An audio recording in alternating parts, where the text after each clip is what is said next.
কাৰ্বি আংলঙৰ শেহতীয়া যিটো পৰিস্থিতি এইটো অত্যন্ত উদ্বেগজনক আৰু আমি সকলোকে শান্তি শৃংখলা বৰ্তাই ৰাখিবৰ কাৰণে আহ্বান জনাইছোঁ আৰু আমি দেখিছোঁ যে এই বিষয়টো এটা দীৰ্ঘদিনীয়া বিষয় বিশেষকৈ ভূমিৰ সমস্যা বা ভূমিৰ অধিকাৰ ইয়াক লৈ বিশেষকৈ যিসকল জনজাতি ৰাইজ আছে খিলঞ্জীয়া ভূমিপুত্ৰ থলগিৰি সকলোৱে অতি চিন্তিত সেইকাৰণে ভূমিৰ অধিকাৰ বিচাৰি বা ভূমিৰ অধিকাৰ আনে কাঢ়ি লৈ যোৱা বিষয়বোৰত অতি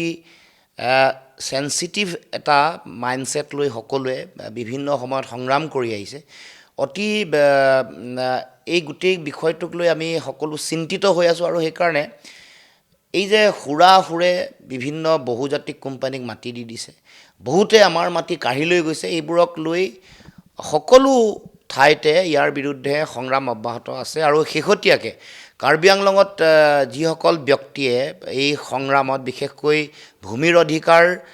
কাৰ্বি ৰাইজে তাৰ থলুৱা বাসিন্দাই পাবৰ কাৰণে বা বেলেগে কাঢ়ি লৈ যোৱাৰ সম্পৰ্কত তেওঁলোকে প্ৰতিবাদ সাব্যস্ত কৰিছিল প্ৰতিবাদ সাব্যস্ত কৰাৰ গোটেই বিষয়টোক চৰকাৰে যি ধৰণে গোটেই বিষয়টো তেওঁলোকে চাব লাগে গণতান্ত্ৰিক আন্দোলন এটাৰ যেনেকুৱা মৰ্যাদা হ'ব লাগে সেই বিষয়টো তেতিয়াই আলোচনাৰে গোটেই বিষয়টো সমাধান কৰিব লাগিছিল কাৰণ শেহতীয়াকৈ প্ৰতিবাদ চলি আছিল গণতান্ত্ৰিকভাৱে তাৰ আগতেও বহু এই বিষয়টোক লৈ বিশেষকৈ ভূমিৰ অধিকাৰক লৈ ভূমি বেলেগক দি দিয়া বিশেষকৈ হাজাৰ হাজাৰ বিঘা মাটি কৰ্পৰেট হাউচক বহুজাতিক কোম্পানীক দিয়া বহু পিজিআৰ বেলেগে বেদখল কৰি ৰখা যিবোৰ কথা আমিও কৈছিলোঁ উচ্ছেদৰ বিষয় যেতিয়া আছিল যে কাৰ্বি আংলঙৰ এই অঞ্চলসমূহত ব্যাপক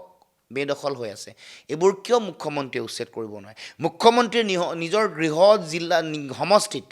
ৰেলৱে মাটিবোৰো তেওঁ বেদখল মুক্ত কৰা নাই তাৰমানে যিসমূহ মাটি বেদখল হৈছে সেয়া ষষ্ঠ অনুসূচীৰ অঞ্চলেই হওক বা সেয়া জনজাতীয় আৱেষ্টনীয়ে হওক বেল্ট ব্লক বা জলাশয় বনাঞ্চল যিবোৰ এইবোৰ আইনমতে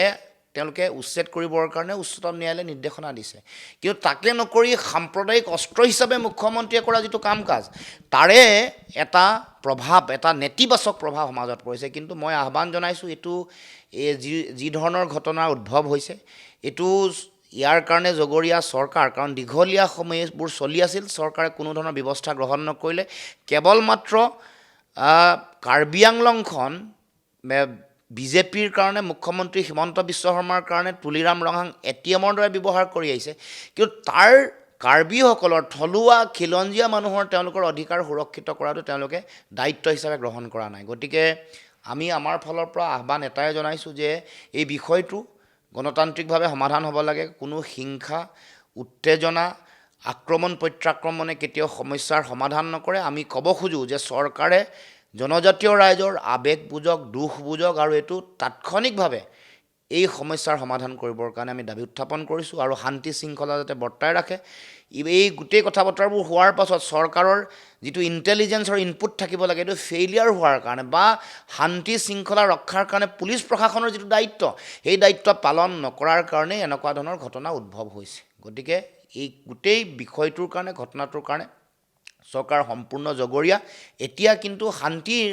পৰিস্থিতি গঢ়ি তুলিবৰ কাৰণে চৰকাৰৰ ফালৰ পৰাই উদ্যোগ ল'ব লাগে আৰু গণতান্ত্ৰিকভাৱে গোটেই বিষয়টো আগবঢ়াই লৈ যাব লাগে